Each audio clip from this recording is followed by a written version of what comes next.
Азыр биз убакыт баратпай, бек эмесин жаза берели, логикасын. Логикасын жазыш үчүн бизге бир кнопка керек, ошону басканда иштеш керек да. Давай бунун астына бир кнопка кошобуз. Кнопка кошуш үчүн elevated button деген бар эле. Elevated button on presetке биз пока бош функция берип турабыз. Анан childга болсо бир текст жазсын. Текстте login деп жазылсын. Конечно, чоң менен. Бир аз боштук берип коелу. Sized box height 20 болсун мында. Баары 20 болуп атат. Окей. Бизде пока дизайн бүттү, ушундай эле кала берсин. Эми мындай болсун да. Могул жака жазды. Мына номерди туура жазды. Албаев турат Gmail деген точка дегенди жазды, туура жазды да. Логинди басканда башка бир акча өтүп кетсин. Эгер ката болсо, логин басканда могул жака логиниңиз же паспортуңуз, имейлиңиз туура эмес деп бизге айтсын. Биринчи биз эме кылсак. Могул жака туура бир логин менен туура бир эме койсок. Туура имейл бул барабар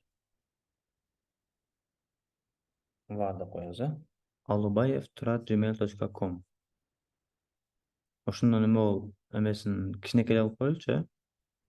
Еще эме кыскартып эле коелучу, турат gmail.com болсун болсун ушундай. Аз биз эме текшергенде бир топ жазабыз да, көп жолу. Номер ушойдон кала берсин. Мол туура номер, туура имейл, то есть бул. Андан кийин туура фон бар, бар. Туура телефон номер. Бул барабар +996 557 10 64 46. Эми ушул могуга жаздык да. Ушул жазганды биз кармабаш керек да. Мисалы колдонуучу ар кандай жазышы мүмкүн, мындай жазышы мүмкүн. Же болбосо цифра же дагы бирдемке белгилерин жазышы мүмкүн. Ошону биз бир нерсеге кармабашыбыз керек. Аны кандай кылабыз? Text fieldке келсеңиздер, onChanged деген нерсе бар. Бунун да эки жолу бар да. onChanged деп коет, могу аз кирели эле. Мына onChanged деген методун беребиз. onChanged.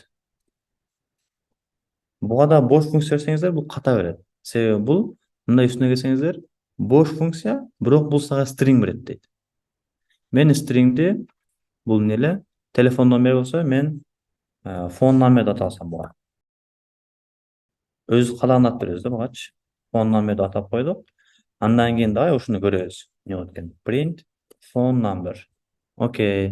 Могу консолдо карап турсаңыздар, азыр эмне чыгат экен? +777 44 67 89. Мен эмне жазсам, ушул onChanged методу иштеп турат. Улам. Демек биз эме кылсак болот экен. Мындай логика жазсак болот экен. Бул жака бир string деп туруп, string user phone деп, user телефон номер деп туруп, бул пока эң башында бош болот, мындай эле бир бош string болсун дагы, фон номер өзгөргөн сайын бул фон номерге барабар болуп турсун. То есть бул жака келип, мен буга келсем, окей. Карасаңыздар, азыр могу user телефон номер дегенди көрүп атабыз. Бул жака жазып атам, user телефон номерим ушуга барабар болуп атат. Мен ушинтип кармап алсам болот. Колдонуучудан келген эмени. Дартта эсиңиздерде болсо неме менен кармаган элек баягы. stdout.readline sync деп туруп эме кармап алган элек, колдонуучудан келгендичи. Атыңызды жазыңыз, анан ушул менен кармап алган элек. Бул жакта болсо могу onChanged менен кармап алсак болот. Бирок бул сунушталбаган жолу. Да. Буну мындай деген нерсе бар, Flutter'дин өзүндө бизге даяр келген нерсеси бар. Var, аз эмнени контрол кылабыз? Телефон номерди контрол кылабыз, Phone number controller. Өз калаган атып берсек болот буга. Анан барабар text editing controller деген бар. Text editing controller. Могу нерсени кармаганга жардам берет. Могу onChanged'дин кереги жок.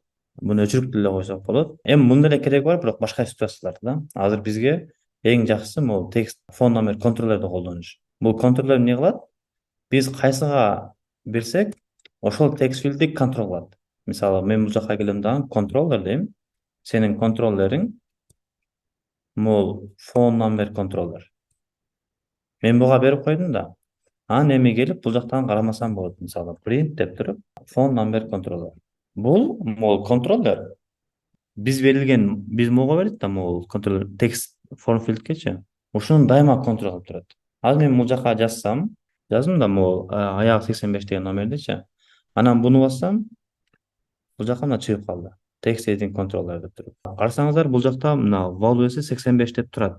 Мага булардын калганы кереги жок. Могул text is directional false composing дегенде кереги жок. Ал үчүн кандай кылам? Могул контроллердин мага жалаңган текстин бер деп туруп буну кайра иштетсем, мисалы эмне деп жаздык? 1 2 3 4 5 6 деп жаздык.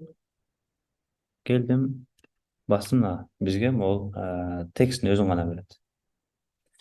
Эми кийинкисинде дагы эмне кылам? Ушу менен кармап алсам болот. Кандай кылабыз ал үчүн? Дагы бир жолу мындай контроллер түзөбүз. Ар бир текст филдке өзүнчө контроллер болуш керек да. Себеби бир контроллер бир эле текст филдти контрол кылат да. Келебиз var бул email контроллер болсун. Email контроллер барабар бул дагы текст editing контроллер болот. Email контроллерди мен emailдин текст филдине беришим керек, бул жакка беришим керек. Controller, email controller. Анан бул жерге келип туруп print email controller .text. Мисалы мен келдим дагы азыр эч нерсе жаза элекмин да, эч нерсе жазбасам эмне болот экен? Кызык болот мага да. Жазбасам булар дагы пустой болот мындай. Эч нерсе жазылган эмес. Карасаңыздар, Flutter деп келди, бирок бул жагы пустой. Эч нерсе жаза элекпиз да. Бул жакка келдим, мен азыр бунуга жаздым. Биринчиси могул 34-45 келди, экинчиси пустой. Себеби экинчисине эч нерсе жаза элекпиз. Давай экинчисине бир нерсе жазып коелу. Курс 15. Окей, экөө тең келди. Эми логикасын жазсам болот да, бул жагын менимче сиздер жаза аласыздар. Себеби биз дата жазганбыз. Давай сиздер айтыңыздар, мен жазайын. Ушунун логикасын жазалы. Ушинтип эле мындай, үстүнө келсеңиздер эле мондой эмес чыгат, үлгү коду чыгат. Анан ушул жактан эле копия кылабыз, коебуз. Бизге болгону могул my page деген ордуна бара турган пейдждин атын жазабыз. Биз кайсы пейдж барабыз? Home page барабыз да.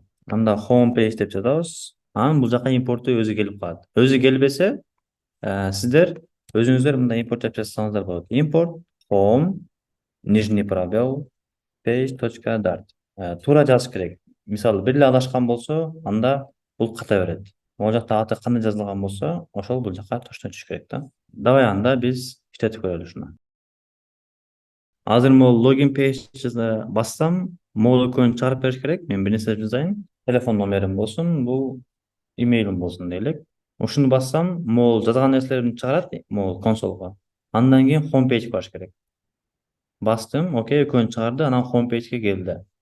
Home page'ге келгенин билиш үчүн биз буга бир app бар берели.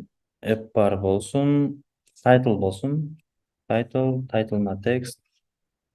Textке да home page болсун. Анан body'сине да берип коелу. Body'сине centerге бир text берели. Child text. Text'ine дагы эмне беребиз?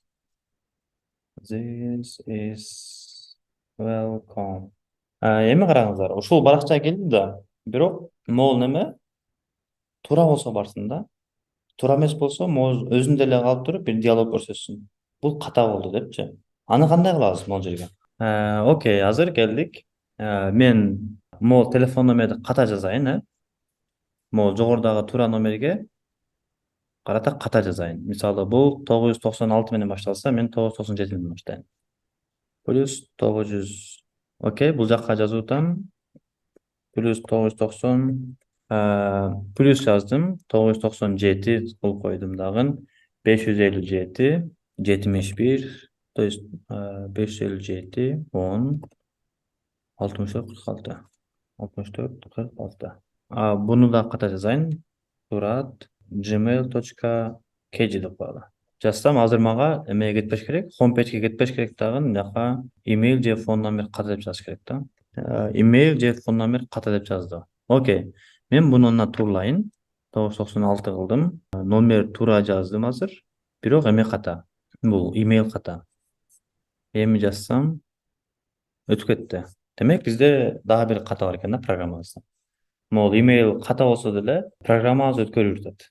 Номер дагы туура болуш керек, email дагы туура болуш керек. Экөө туура болгондо, экөөнүн бирөөсү эле ката болсо, же болбосо экөө тең ката болсо, анда бир ката чыгарыш керек.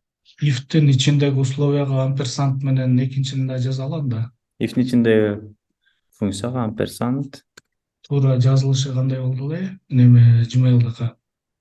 emailдики мындай. Туура email деп бере алганбыз бияка. Туура email барабар болсо, Email controller.text. email controller.text. Так, азыр мен номерди туура жазам. 996 557 64 46. Буну ката жазам. gmail.kg деп коелу. Эми буну кайра туура жазсам, сон азыр иштеди. Ооба, оң калып калыптыр. Ооба, мынакей. Келдик эми. Окей. Эми туура иштеди. Буну ката жазып көрсөм, өткөргөн жок. Туура жазып. Экөөнү туура болгондо өткөрдү. Так, суроо жок болсо, бул экинчи жакка өтүп атабыз. Эгер мындай болсо, бизге бир эме чыгыш керек эле. Алерт чыгыш керек эле. То есть алерт деген нерсе неме? Диалог да.